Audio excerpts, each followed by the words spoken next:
महाराष्ट्र विधानसभा नियम 293 अन्वये सत्ताधाऱ्यांचा जो प्रस्ताव आहे या प्रस्तावावरती बोलण्यासाठी मला संधी दिली त्याबद्दल धन्यवाद। 4 मिनिटं बोलायचं। अखंड महाराष्ट्रामध्ये जे शेतकरी शेती करतायत अशा शेतकऱ्यांचं कल्याण व्हावं अशी भावना सरकारची आहे। शेतकऱ्याच्या भाजीच्या देठाला हात लावाल तर हात कलम केले जातील असा आदेश देणारे छत्रपती शिवाजी महाराज आणि छत्रपती शिवाजी महाराजांच्या विचारावरती चालणारं महायुतीचं सरकार शेतकऱ्यांच्या जीवनात आमूलाग्र बदल झाला पाहिजे, त्याला पायाभूत सुविधा मिळाल्या पाहिजेत। कारण पूर्वीची शेतकऱ्यांची परिस्थिती आणि आताची परिस्थिती यामध्ये जमीन आसमानचा फरक आहे। उत्तम शेती, मध्यम व्यापार आणि कनिष्ठ नोकरी असं गणित 30 वर्षापूर्वी होतं। कारण शेतकरी म्हटला तर समाजामध्ये त्याला मानाचं स्थान होतं। शेतकऱ्यांच्या मुलाची लग्न व्हायची म्हटली तर लोकांच्या मध्ये बाबा ह्या घरात आपली मुलगी दिली पाहिजे अशी परिस्थिती होती। तेव्हा 7वी 10वी शिकलं तरी नोकरीचं त्यांना कॉल यायचे, परंतु त्यांचे आईवडील म्हणाले जाऊ नको, तुला शेती करावी लागेल, कारण तेव्हा कनिष्ठ नोकरी होती। आता परिस्थिती बदलली, अवेळीचा पाऊस आहे, पडला तर 6-6 7-7 महिने पडतो। यावर्षी 7-8 महिने सलग पाऊस पडला, नाही पडला तर 2-2 3-3 वर्ष पाऊसच पडत नाही। पडली तर थंडी कडाक्याची पडते, नाही पडली तर थंडीच पडत नाही। म्हणजे असा असमतोल निसर्गाचा झालाय आणि त्यामुळं उत्तम शेती, मध्यम व्यापार आणि कनिष्ठ नोकरी राहिलं नाही। आता उत्तम नोकरी झाली, मध्यम व्यापार आणि आता कनिष्ठ शेती झाली आहे। आणि म्हणून जी कनिष्ठ शेती झाली आहे तिला उत्तम शेती करायचं असेल तर शेतकऱ्यांना नवीन तंत्रज्ञान दिली पाहिजेत, तशा सुविधा लोकांच्यापर्यंत पुरवल्या पाहिजेत। कारण आपल्याकडे 27 नक्षत्र आहेत। पूर्वी आम्ही लहान असताना आमची आई, आमची आजी सांगायची कुठल्या तारखेला पाऊस पडणार आहे। त्यांना काय वाचायला येत नव्हतं, त्यांना काय लिहायला येत नव्हतं, त्यांनी काय पंचांग बघितलं नव्हतं, त्यांनी काय कॅलेंडर बघितलं नव्हतं, परंतु अंदाजे सांगायचे की या तारखेला पाऊस पडायचा आहे। कारण निसर्गाचा समतोल व्यवस्थित होता। 27 नक्षत्रावरती आता कुठल्या नक्षत्राला काय पडेल याचा आता नेम राहिला नाही। कारण आज वातावरणामधला पूर्ण बदल झाला, कार्बन डायऑक्साईडचं प्रमाण मोठ्या प्रमाणात वाढलं आणि आता निसर्गाचा समतोल पण बिघडलेला आहे। आज जे राज्य सरकारनं जो निर्णय केलाय नवीन AI तंत्रज्ञान शेतीमध्ये आणायचं, AI तंत्रज्ञान हे काय मानवाच्या बुद्धीला चॅलेंज करणारं नाही आहे, परंतु मानवाच्या बुद्धीसोबत असं जर नवीन एक तंत्रज्ञान दिलं तर लोकांना एक त्याचा चांगला फायदा होईल या हिशोबानं सरकारनं हे तंत्रज्ञान समोर आणलेलं आहे। माझी विनंती सरकारला आहे, सरकारनं घेतलेला निर्णय चांगला आहे, पण याचा जास्तीत जास्त लोकांना फायदा व्हावा यासाठी प्रशिक्षण मोठ्या प्रमाणात दिली पाहिजेत। मला वाटते राज्यामध्ये आज 60-65 ठिकाणी प्रशिक्षण सुरू आहेत। महिलांना पण या प्रशिक्षणामध्ये मोठं स्थान दिलं पाहिजे। महिलांच्या मध्ये जरा जास्त जागृती झाली तर शेती करणं सोपं होतंय। कारण आता शेतकरी अडाणी लोकांची राहिली नाही। कारण मी ज्या भागातून येतोय तिथं डाळिंबाची मोठी शेती आहे, द्राक्षाची मोठी शेती आहे, इतके टॅलेंटेड शेतकरी आहेत। करोड 2-2, 3-3, 4-4 कोटी रुपयेपर्यंत उत्पादन घेणारे शेतकरी माझ्या भागातले आहेत। खांजोडवाडी सारखं छोटं गाव आहे आटपाडी तालुक्यामध्ये, बोंबेवाडी सारखं गाव आहे, सांगोला तालुक्यातलं आजनाळे नावाचं गाव आहे। मला वाटतं ABP माझाला खूप मोठी स्टोरी त्या गावातली केली होती। सगळे गावात जे बंगले दिसत आहेत ते फक्त डाळिंबावरती आहेत। हे शेतकरी काही उगाच यशस्वी झाले नाहीत, त्यांनी वेगवेगळ्या तंत्रज्ञानाचा अवलंब केलेला आहे, स्वतः त्यामध्ये तज्ज्ञ झाले। हे कृषी विद्यापीठवाले म्हणजे मी अध्यक्ष महोदयांची माफी मागतो, 8-8, 10-10 वर्ष रोग येऊन झाले, 20-20 वर्ष रोग येऊन झाले, अजून त्यांचं संशोधन सुरू आहे। शेकडो कोटी रुपये खर्च करतायत, मग तिथं काय करताय तुम्ही? तुमच्याकडे संशोधन होत नाही। हे शेतकरी गावाकडे राहून वेगवेगळे प्रयोग करून त्या रोगावरती उपचार करतायत, चांगली शेती करतायत। बिब्या नावाचा रोग आला, मर नावाचा रोग आला, यांना तिथं काही करता आलं नाही कृषी विद्यापीठातल्या तज्ज्ञ लोकांना।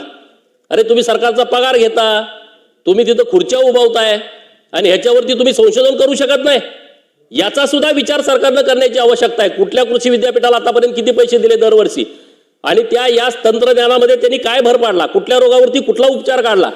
एक 20-20 वर्ष रोग येतो, त्याच्यावरती तुमच्याकडे उपचार निघत नाहीत.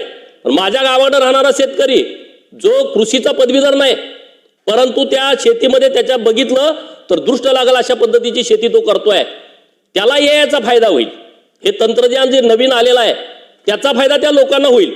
आणि म्हणून राज्य सरकारचं मी विशेष अभिनंदन करतो की त्यांनी ही जे टेक्नॉलॉजी आणलेली आहे त्याच्यासाठी जे काही सरकारकडून लागल ते देण्याची आवश्यकता आहे. दुसरा महत्त्वाचा मुद्दा यामध्ये असा आहे, शेतीमध्ये सरकारनं काही चांगले निर्णय पण घेतलेले आहेत. मागच्या 2-4 वर्षामध्ये कृषी समृद्धी योजनेच्या माध्यमातून जवळपास आता या वर्षी 40 लाख लोकांना नवीन आधुनिक सामुग्री उपलब्ध करून दिलेल्या आहे सरकारनं आपल्या. ही चांगली बाब आहे ना. गावाकडच्या लोकांना सबसिडीमध्ये हे सगळी अवजारं मिळत आहेत. MSEBीकडे जसं आपण अधिकारी बदलून गेला पण त्याचा नंबर तोच राहतो त्या अधिकाऱ्याकडं. आता आपल्याकडं वर्षातनं एखादा अधिकारी बदलून झाला, कुठला कृषी अधिकारी होता लक्षात नाही. आपल्या मोबाईलमध्ये प्रत्येक आमदारांच्या 4-4 तहसीलदारांचे, 4-4 प्रांतांचे, 4-4 DYSPचे नंबर आहेत. कुठला DYSP कधी होता, फोन करून एकाला लावला का दुसऱ्याला लावा, मी इथून बदललोय, मी रिटायर झालोय. कृषी विभागानं आता जो निर्णय चांगला केला की सगळ्या अधिकाऱ्यांना मोबाईल नंबर हा एकच ठेवला आहे. हा एक चांगलं कौतुकास्पद हे निर्णय आपल्या सरकारनं घेतलेला आहे. काही सूचना मला करायच्या आहेत शेतीच्या संदर्भात. 1-2-3 मिनिटं वेळ साहेब घेतो. निर्यात क्षेत्र बळकट करण्यासाठी आंतरराष्ट्रीय स्तरावरती स्पर्धात्मक दृष्टिकोनातून आपल्या राज्याचं जर नाव वाढवायचं असेल तर काही उपाययोजना केल्या पाहिजेत. नवीन वाण दिले पाहिजेत. आता राईबाई पोपळे आपल्या बीज माता आहेत, त्यांच्याकडे बीज बँक आहे. एका बीज बँकेनं महाराष्ट्रामध्ये इतकं मोठं परिवर्तन होणार नाही, पण त्यांचा आदर्श घेऊन जिल्ह्याला, तालुक्याला असे काही शेतकरी आहेत की त्यांना प्रोत्साहित करून अशा बीज बँक करता येत आहेत का, नवीन चांगल्या प्रतीचे वाण येत आहेत का, जुने आपले देशी वाण टिकवण्याच्या दृष्टिकोनातून काही करता येते का, असा विचार सरकारनं करण्याची आवश्यकता आहे. ग्लोबल GAP प्रमाणपत्र मिळवण्यासाठी होणाऱ्या खर्चावरती अनुदान देण्याच्या बाबतीमध्ये सरकारला काही विचार करण्यासारखा असेल तर नक्की सरकारनं विचार करावा अशी माझी विनंती आहे. महाराष्ट्रामध्ये आता शेतीच्या बाबतीमध्ये शेतकरी खूप नवीन प्रयोग करतायत. जगाच्या मार्केटमध्ये काही आंतरराष्ट्रीय प्रदर्शनं होत आहेत आणि या आंतरराष्ट्रीय प्रदर्शनामध्ये म्हणजे फ्रूट लॉजिस्टिका असेल, फ्रूट अट्रॅक्शन असेल, मॅकफ्रूट असेल, हे जे आंतरराष्ट्रीय शेतीच्या संदर्भातली जी प्रदर्शनं होत आहेत त्या प्रदर्शनामध्ये आपला महाराष्ट्रातला शेतकरी कसा जाईल किंवा तिथं स्वतंत्र महाराष्ट्र पेव्हिलियन उभारून आपल्या इथल्या शेतकऱ्यांना प्रोत्साहित कसं करता येईल अशा पद्धतीचा विचार हा महाराष्ट्र सरकारनं करण्याची आवश्यकता आहे. प्रात्यक्षिक प्लॉट सारखा एक विषय, एखादा तालुक्यामध्ये एखादा चांगला प्लॉट आहे, त्या प्लॉटचं लोकांना सल घडवून आणणं, त्याला मार्गदर्शन करणं, शेतकऱ्यांनी त्याच्यावरती काय प्रयोग केलेला आहे ही सगळ्या शेतकऱ्यांना माहिती होणं, यासाठी तिथं प्रत्यक्ष लोकांना घेऊन गेलं पाहिजे. दुसरा एकच विषय मांडतो, माझ्याकडे विषय खूप आहेत, परंतु पेरू देशाचा अभ्यास दौरा. पेरू देश हा उष्ण कटिबद्धीय फळांचा उष्ण कटिबद्धीय वातावरण असणारा देश आहे आणि तिथं त्यांनी आंबा, पेरू, डाळिंब याचं खूप चांगल्या पद्धतीनं या क्षेत्रामध्ये प्रगती केलेली आहे. त्यामुळं राज्यातले जे प्रगतशील बागायतदार आहेत किंवा वेगवेगळे प्रयोग करणारे जे शेतकरी आहेत अशा शेतकऱ्यांना जर आपण राज्य सरकारच्या माध्यमातून अभ्यास दौऱ्यासाठी नेलं तर खूप चांगल्या पद्धतीनं त्याचा फायदा होईल. दुसरा विषय आहे मुख्यमंत्री बळीराजा पानंद योजना जी आणलेली आहे, तर राज्य सरकारचं मी विशेष अभिनंदन करेन. कारण 14 ते 19च्या सरकारच्या काळामध्ये देवाभाऊंच्या नेतृत्वात हे PWD असणाऱ्या रस्त्यांचं खूप मोठं काम झालं. डांबरी रस्ते झाले, मोठ्या प्रमाणामध्ये चांगल्या सुविधा निर्माण झाल्या, परंतु ग्रामीण रस्त्यांच्या बाबतीमध्ये आपल्याकडे योजना नव्हती.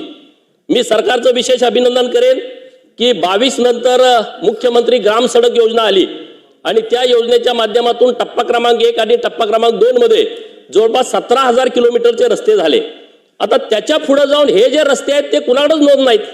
शेतीमधले जे रस्ते आहेत, सिवेचे रस्ते, पानंद रस्ते, सर्वे नंबरवरचे रस्ते, आता गावाकडे पाणी मोठ्या प्रमाणात यायला लागले, मोठमोठ्या स्कीम, उपसा सिंचन योजना आल्या, बागायत क्षेत्र वाढायला लागलं आणि मग भावाभावामध्ये, भावकीमध्ये वाद निर्माण व्हायला लागले.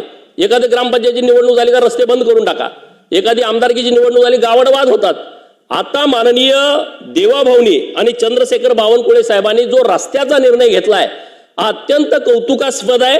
मी त्यांचं विशेष अभिनंदन करतो. गावाकडे हे सगळे पाणंद रस्ते हे चांगले अद्ययावत झाले पाहिजेत, त्यांच्यासाठीचा मोठा निधी उपलब्ध करून दिला पाहिजे. दुसरा विषय त्यांचा अभिनंदनाचा आहे की मुरुम आणि दगडगोटे याच्यासाठी जी रॉयल्टी लागणार होती ती सरकारनं माफ केलेली आहे. आणि तिसरा त्याच्यापेक्षा पुढचा मुद्दा मोजणीला लागणारे पैसे, आणि त्याला जर कुठे एखादा वाद तयार झाला तर पोलीस प्रोटेक्शन मागितलं तर पोलीस प्रोटेक्शनची पण फी सरकारनं माफ केलेली आहे. हा खूप चांगला क्रांतिकारी निर्णय घेतलाय. आता दुसरा विषय खाली दिलेले 2-3 विषय, जंगली प्राणी बाहेर येत आहेत, बिबट्यासारखा प्राणी येतोय. आता आपल्या सन्माननीय सदस्यांनी सांगितलं नीलगाई रस्त्यावरती येत आहेत.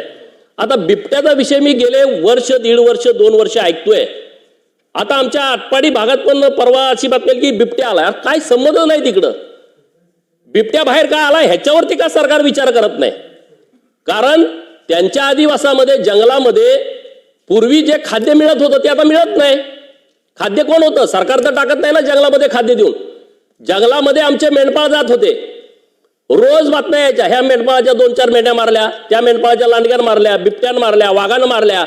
आज तुम्ही मेंढपाळांना जंगलातच जाणं बंद करून टाकलंय. जर तुम्ही निसर्गाच्या विरोधात चाललाय, हे फॉरेस्ट खाती कधी जन्माला आलं? 1800च्या शतकात आलं असेल. त्याच्या अगोदर काय जंगल नव्हतं, जमीन नव्हती, जल नव्हतं, सगळं होतं ना. आमचा आदिवास आहे जंगल, आमच्या लोकांनी तिथं जात होते मेंढपाळ. आज तुम्ही त्याला जायचंच बंद करून टाकलंय. जर मेंढपाळ जात गेला नाही, लाखो मेंढ्या घेऊन लोक जंगलामध्ये जात होती, त्यांचं खाद्यच तिथं जात नाही, तर ते प्राणी बाहेरच येणार ना, ते खाणार काय? तशी व्यवस्था नाही.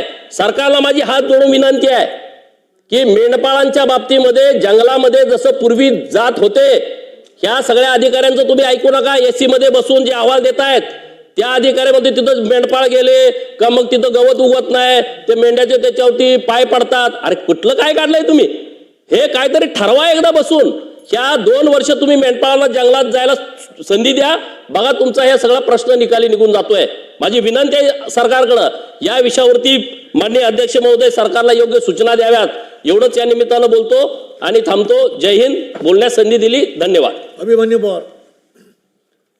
धन्यवाद अध्यक्ष महोदय. महाराष्ट्र विधानसभा महत्वाचे मुद्दे मांडा, थोडक्यात आणि महत्वाचे.